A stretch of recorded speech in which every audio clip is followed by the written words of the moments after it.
Hi, everyone. Welcome to Adobe Live. My name is Sen Lagos, and today I'm going to be hosting. And I'm so excited because we have product manager Kylee Pena. Hi, Kylee. Hi. Hi, everybody. We're so excited because we're here to show you what's new in Premiere Pro Beta. So if you're here, jump on the chat, say hello. And Kylee, can you let us know a little bit more about yourself? Yes. So I'm a product marketing manager for Pro Editorial at Adobe. So I focus primarily on Premiere Pro. I started out my career as an editor as well. I worked in Premiere Pro for a very long time. I worked on unscripted, documentary, all kinds of things, corporate too, got my start there, and sort of grew into wanting to do more product work. So now it's really exciting to be back in the community where I started and building the product for everyone and learning what it is that will really make a difference to your workflow, and then communicating back to you when we have done that, and just having that feedback loop between the community and the product and engineering teams that are building the product. It's a really fun role, and I'm so excited when I get to get out and show you what we've been doing too. That's amazing. We already have some folks here saying hi on the chat. Lee is saying hi. How are you doing, Penny?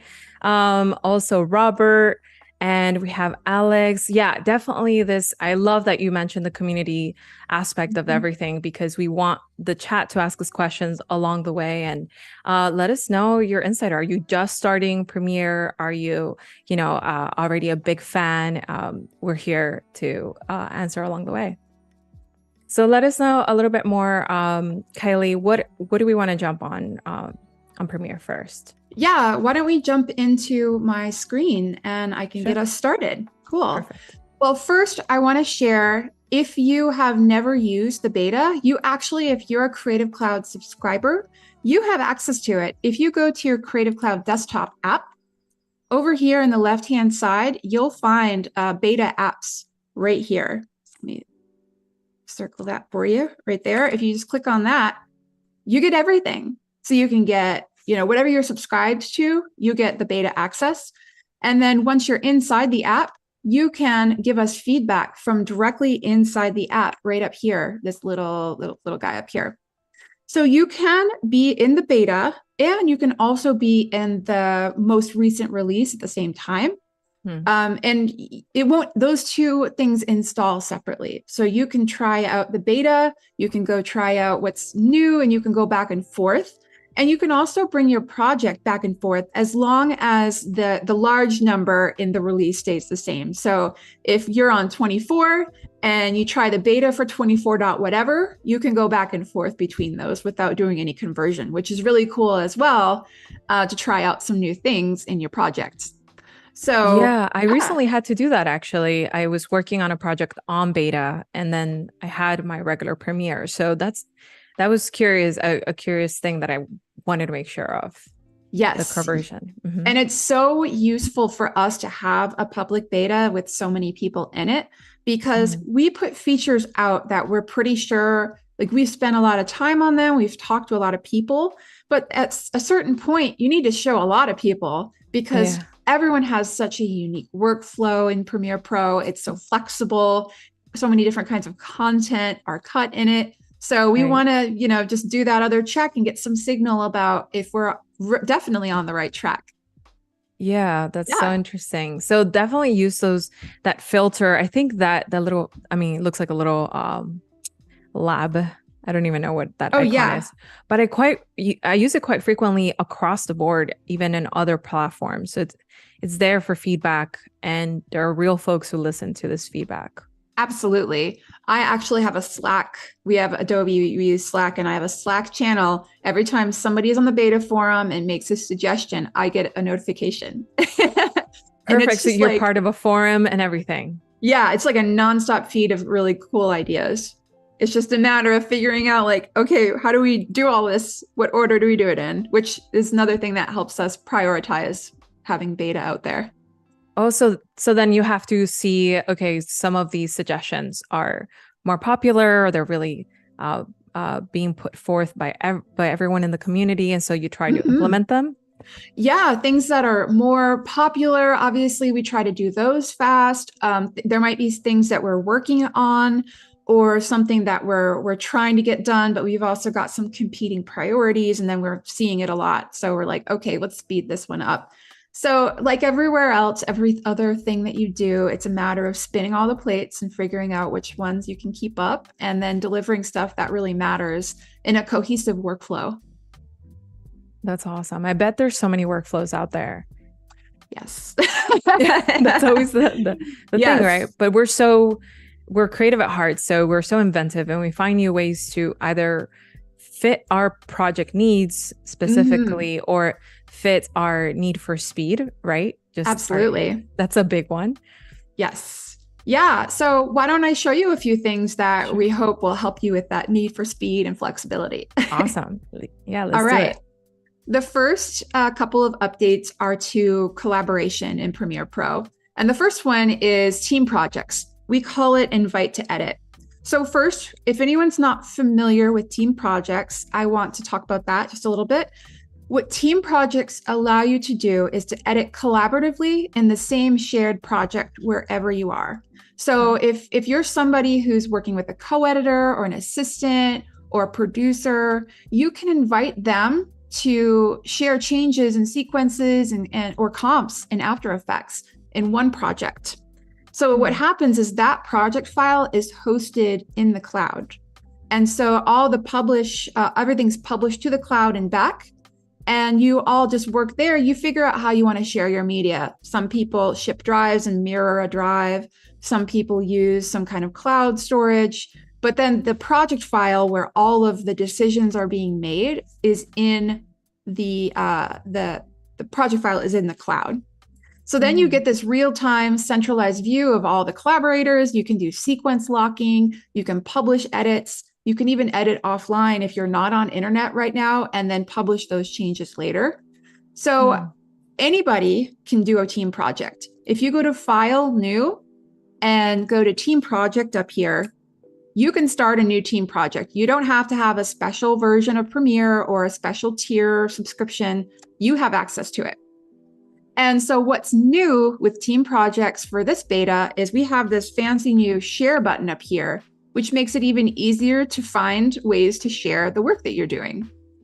So this is the header bar, and you can just click share up here, and you see you now have this option called invite to edit.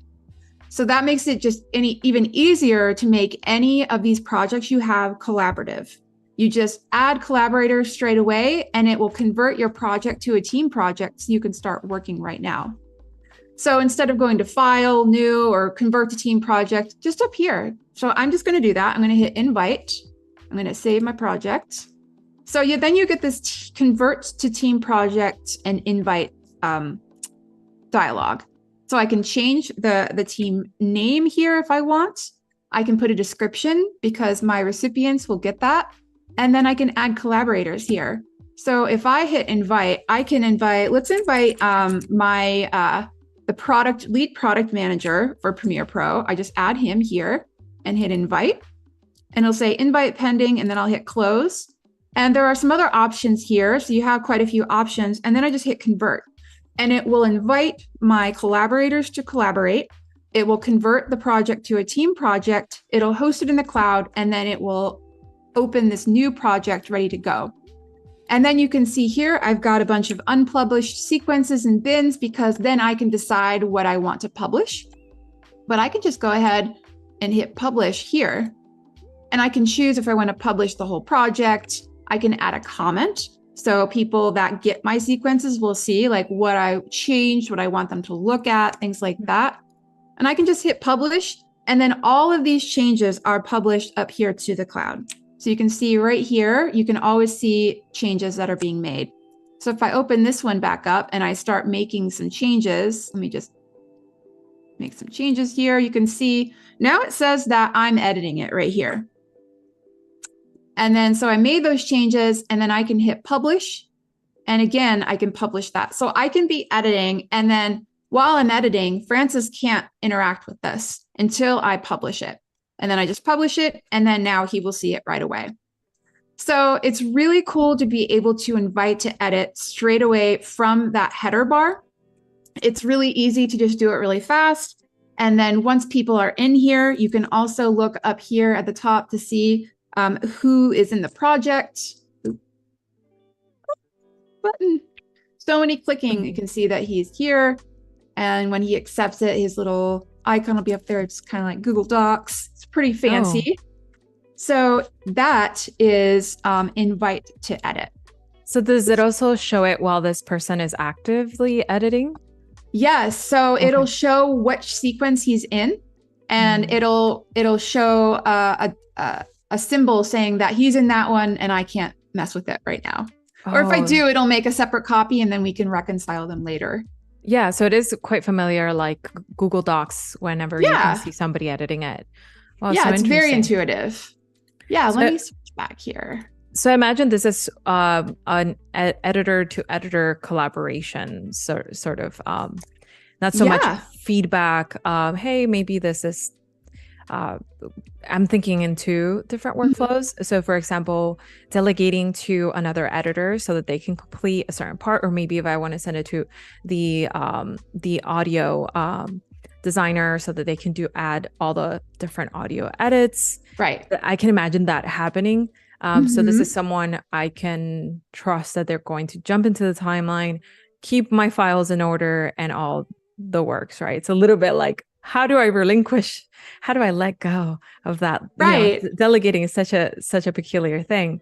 Yes. But then I imagine another workflow where it's like, oh, I just want to send it for feedback so that I could know if this was the storyline we wanted. Is that a little bit different from what you're showing us? Like, yes, for sure. I mean, you can certainly use this to collaborate with producers. You could choose to share just 1 or 2 sequences, for example, and then have them, if it's a really hands-on producer that kind of wants to, make some changes or add things here. But if you're just wanting to send for review, we also have an update for that. Oh, so awesome. Let's see. All right. Perfect. Good. So the other nifty thing in this share button up here is it makes it even easier. It makes it even easier to share for review. So we have Frame.io built into Premiere Pro, and we're more deeply integrating it with every release. And we're really still just at the beginning. So if you're not familiar with Frame.io, you actually have access to it if you have a Creative Cloud subscription. And you can use Frame.io to share video projects with anybody who needs to see them and provide feedback. So this is what Frame.io looks like. All of your comments, all the reviewers' notes are all connected to Premiere Pro. It's easy to track reviews and approvals. Oh, amazing. So here I am in Frame.io, as you can see in my browser here, and I can see comments that are here. I can scroll through here. People can watch this and place comments. And then even if I go back a level, you can see there's quite a few things in here as well. Like there's even stills, documents, footage. A lot of people will use this to share footage. And so you can also see that there are review links and things like that. I'm not on this team, so I'm just going to click away from that. But yeah, there's a lot you can do in here. And it's really cool to see it built into Premiere Pro because, again, it's built into your subscription. So you get 2 users, 5 concurrent projects, 100 gigs of storage, and you get camera to cloud, which means you can send media from your camera to Frame.io over Wi-Fi or LTE. So there are some camera cloud connected devices that you can connect to certain cameras. Some cameras have it built in. I actually use it with Filmic Pro on my iPhone. Okay. So I shoot in Filmic Pro and it goes into frame, which is amazing. I never would have imagined that, right? But it's really cool. And if you go here to the review tab, so I went up to the workspaces down to review. You can see over here, now I have Frame.io in here. And I actually had sent this sequence for review, so I can double click on it. And it can be linked to the sequence here. So when I'm playing it back up here, it'll play back here and I can jump to where different moments are that I need to make Oh, cuts. that's really helpful. I see that. Right. And then I can also see them sort of as a list. And I can even choose to import the comments and put them straight onto my timeline, which is really cool as well. So let me back up out of here. Let me show you the thing that's new, because this is not new. Let me show you the thing that's new. Let me switch back. Let's see. All right. So what's new is share up here. And then share for review right from here. You don't have to open any panels. You don't have to go leave your Frame.io, or you don't have to leave Premiere Pro. You just choose, this is the sequence. This is the, the format, choose the location, and then you can just hit, let me choose mine, choose Adobe Live, hit choose. And then, yeah, you just hit web and you hit share and it shares it. And then you can keep editing. There's nothing else for you to do. So it's really just about the deeper integration of Frame.io and team projects inside Premiere Pro to make collaboration really great. And so it's more seamless. You have to leave your project less. You don't have to open your email as much. You don't have to, get on the phone as much. And you can just, stay editing, which is really what you want to do. So we have access to those features in Adobe Premiere Beta only. Yes. The share button up here, you have access to in beta. The Frame.io, you get access to now. If you didn't know, team projects, you already have access to if you want to go play with that. That's in the shipping version. But now it's just it's even easier to find that. So sometimes you get in the zone, you're like, oh, wait, it's that share button. Yeah. That's what it does. We already have a question from YouTube about both also Premiere Pro, the shipping, and then the beta versions. The new feature, speech enhancement, is that only available on Premiere Pro beta or both, or do I need to have them both? Yes, enhanced speech is currently still in the Premiere Pro beta. So we're still looking for feedback on that. It's using, an AI model. We want to get it right. And so we're letting it cook.